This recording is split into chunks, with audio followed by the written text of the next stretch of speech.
Hi everyone, welcome to all Naveen the YouTube channel. अभी CRSU में exam हो रहे हैं बीएड फर्स्ट ईयर के रेगुलर एंड ईयर। सो ये आपका बीएड फर्स्ट ईयर का पेपर है 2024 childhood and growing up. Maximum marks आपके 80 हैं। फर्स्ट क्वेश्चन कंपलसरी होता है जिसमें 4 मार्क्स गिवन आपके होते हैं। तो इसमें इम्पैक्ट ऑफ मीडिया पूछा गया है। जो यंग एज है उसमें इम्पैक्ट क्या है मीडिया का वो आपको बताना है। कॉजेज़ ऑफ लर्निंग डिसेबिलिटीज़ पूछा गया है। कंसेप्ट ऑफ कंस्ट्रक्टिविज्म पूछा गया है। इंपॉर्टेंस ऑफ ग्लोबलाइजेशन ये आपसे पूछा गया है 4 मार्क्स में। अभी MDU के एग्ज़ाम होने हैं तो ये इंपॉर्टेंट क्वेश्चंस ही मान के चलेगा। हो सकते कुछ क्वेश्चन आपके रिपीट इसमें हो जाए, ठीक है। तो यहाँ पर वृद्धि और विकास के संप्रत्यों और सिद्धांत एवं सिद्धांतों का वर्णन आपको करना है। Concept and principle of growth and development, factor effecting growth and development also, ये आपको यहाँ पर बताना है 16 मार्क्स में। उसके बाद प्याजे की थ्योरी आपसे पूछी गई है 3rd क्वेश्चन में। प्याजे की थ्योरी जो है वो मोस्ट इम्पोर्टेंट है और काफ़ी क्वेश्चन पेपर में आपको देखने को मिल सकती है। प्याजे की थ्योरी अलग अलग यूनिवर्सिटीज़ में भी आपको देखने को मिल सकती है। तो कोई भी यूनिवर्सिटीज़ के आप स्टूडेंट हो तो आपके पेपर में भी ये इम्पोर्टेंट हो सकती है, आपसे पूछी जा सकती है, ठीक है। और देखिए सभी में जो थ्योरीज़ वाले क्वेश्चंस होते हैं या चाइल्डहुड में जितने भी क्वेश्चंस आपके होते हैं उसमें लास्ट में कंक्लूजन आप ज़रूर ऐड करें सभी क्वेश्चन में, ठीक है। यहाँ पर पर्सनैलिटी पूछी गई है 2nd यूनिट में। मेथड्स ऑफ असेसिंग पर्सनैलिटी, अलग अलग जो व्यक्ति होते हैं, व्यक्तित्व होता है उसमें क्या क्या अलग अलग पर्सनैलिटी किस चीज़ की पर्सनैलिटी है और कौन कौन सी ऐसी विधियां हैं जो इसको निर्धारित करती हैं।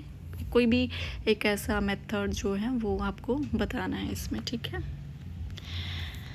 उसके बाद नेक्स्ट है 5th क्वेश्चंस। इसमें प्ले शब्द क्या है इसके बारे में आपको बताना है। बच्चे के शारीरिक सामाजिक भावात्मक विकास में खेलकूद किस प्रकार से सहायक हो सकते हैं, ये इम्पोर्टेंट है। ये वाला क्वेश्चन कभी कभी पूछा जाता है आपसे 2nd में।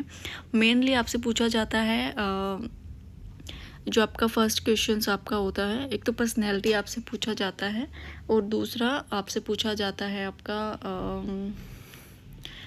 अभी ध्यान नहीं आ रहा है, फर्स्ट ही क्वेश्चन है, इंटेलिजेंसी के ऊपर बेस्ड है वो क्वेश्चन, वो भी आपसे पूछा जा सकता है, ठीक है। उसके बाद 3rd यूनिट है। 3rd यूनिट में आपसे पेवलोव की थ्योरी आपसे पूछी गई है। काफ़ी इंटरेस्टिंग थ्योरी है और मैंने करा भी रखी है। अगर आपको पेवलोव की थ्योरी देखनी है और उसके नोट्स देखने हैं तो मैंने काफ़ी अच्छे नोट्स बना रखे, पढ़ना भी है तो आप वहाँ से समझ सकते हो पेवलोव की थ्योरी को, ठीक है। उसके बाद है 4th। उसके बाद है 7th क्वेश्चन। ब्रूनर की थ्योरी आपसे यहाँ पर पूछी गई है। ब्रूनर डिस्कवरी लर्निंग थ्योरी और क्या learning and teaching, learner and teacher के बारे में इसमें क्या क्या समानताएं हैं, क्या इसके बारे में आप क्या समझते हो, क्या भूमिका है अधिगमकर्ता और अध्यापक के, ये आपको यहाँ पर बताना है, ठीक है। उसके बाद है 4th यूनिट। 4th यूनिट में discuss the issues related to adolescence, जो किशोरावस्था होती है उनसे जुड़े हुए मुद्दे कौन कौन से होते हैं उसके बारे में आपको यहाँ पर बताना है, ठीक है। उसमें एक समाज, एक शिक्षक क्या अपनी भूमिका निभाता है उन मुद्दों से जुड़े हुए, ये आपको यहाँ पर बताना है। लास्ट क्वेश्चन है 9th question. Competition and cooperation यहाँ पर बताना है। कंपटीशन एंड कॉन्फ्लिक्ट ये भी आपको यहाँ पर बताना है। 9th क्वेश्चन है, ठीक है, चाइल्डहुड एंड ग्रोइंग अप का, ठीक